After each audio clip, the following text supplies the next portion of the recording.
Sir झुका करके मेरे आराध्य देव छत्रपति शिवाजी महाराज की उनके चरणों में मस्तक रख के माफी मांगता हूं। धरती पर आते ही आज मैंने पहला काम मेरे आराध्य देव छत्रपति शिवाजी महाराज में उनके चरणों में सर झुका करके क्षमा मांगने का कर रहा हूं। प्रधानमंत्री महाराष्ट्र जाकर छत्रपति शिवाजी महाराज से जो माफी मांग रहे हैं वो ढोंग है, और वो ढोंग इसलिए है कि गौरव मराठा और इस देश के हृदय सम्राट छत्रपति शिवाजी महाराज की खंडित मूर्ति को न महाराष्ट्र भूलेगा न ये देश भूलेगा। लोगों के, महाराष्ट्र के लोगों के, देश के लोगों के और विपक्ष के घोर विरोध ने उनको नाक रगड़ के माफी मांगने पर मजबूर किया। लेकिन ये ढोंग है, अगर ये अक्षम्य अपराध है और अगर ऐसा वो मानते हैं तो वो फिर मुख्यमंत्री को और उस उप मुख्यमंत्री को बर्खास्त करें जो इसके लिए जिम्मेदार है। पहली चीज, प्रधानमंत्री माफी मांग रहे हैं। प्रधानमंत्री माफी कब मांगेंगे? जब वो चुरा चुरा कर उन्होंने सरकार बनाई, मताधिकार ही नहीं चुराया, मतादेश ही नहीं चुराया, उन्होंने चुरा चुरा के प्रोजेक्ट भी महाराष्ट्र से बाकी जगहों पर ले गए। कब माफी मांगेंगे महाराष्ट्र से? और प्रधानमंत्री अगर माफी मांग ही रहे अपने कार्यकाल में बने हुए इंफ्रास्ट्रक्चर की जो ताश के पत्तों की तरह ढह रहा है, प्रभु राम से माफी कब मांगेंगे? राम मंदिर चूरा है। इस देश के लोकतंत्र से, इस देश की 140 करोड़ से ऊपर जनता से माफी कब मांगेंगे जो नया संसद टपक रहा है और बाल्टी लगानी पड़ रही है?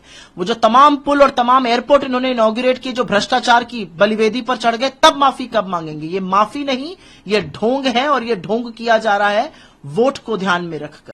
आदरणीय प्रधानमंत्री जी, आज आपको महाराष्ट्र की 13 करोड़ जनता के सामने नतमस्तक होकर माफी मांगनी पड़ी ना। केवल 13 करोड़ जनता का प्रश्न नहीं है, देश के 140 करोड़ लोगों का भी प्रश्न है। छत्रपति शिवाजी महाराज केवल महाराष्ट्र के आराध्य नहीं है, संपूर्ण भारत के आराध्य देव है। आज अगर उनकी मूर्ति में किसी प्रकार का भ्रष्टाचार पाया जा रहा है, उनकी मूर्ति खंडित हो रही है, उसमें लापरवाही की गई है, तो सिर्फ माफी से तो काम नहीं चलने वाला। प्रधानमंत्री जी, आपके मुख्यमंत्री को इस्तीफा देना चाहिए, उप मुख्यमंत्री को इस्तीफा देना चाहिए।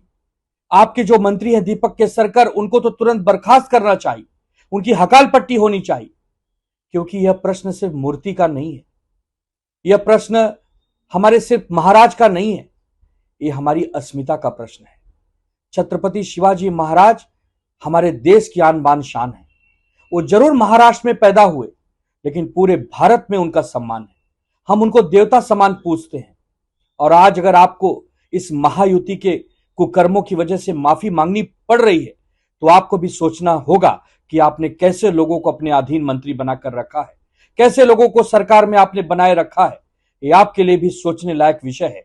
प्रधानमंत्री जी, आप केवल भारतीय जनता पार्टी के प्रधानमंत्री के रूप में काम मत कीजिए, आप देश के समस्त देशवासियों के लिए प्रधानमंत्री बनकर उभरिए। आप इन सबका इस्तीफा मांगिए, इन सबको घर बिठाइए, नए लोगों को अवसर दीजिए। महाराष्ट्र की जनता इस विषय को केवल माफीनामे से छोड़ने के लिए तैयार नहीं है। आने वाले चुनाव में भारतीय जनता पार्टी और उनके सहयोगियों का सुपड़ा भी साफ करके आपको दिखाएगी।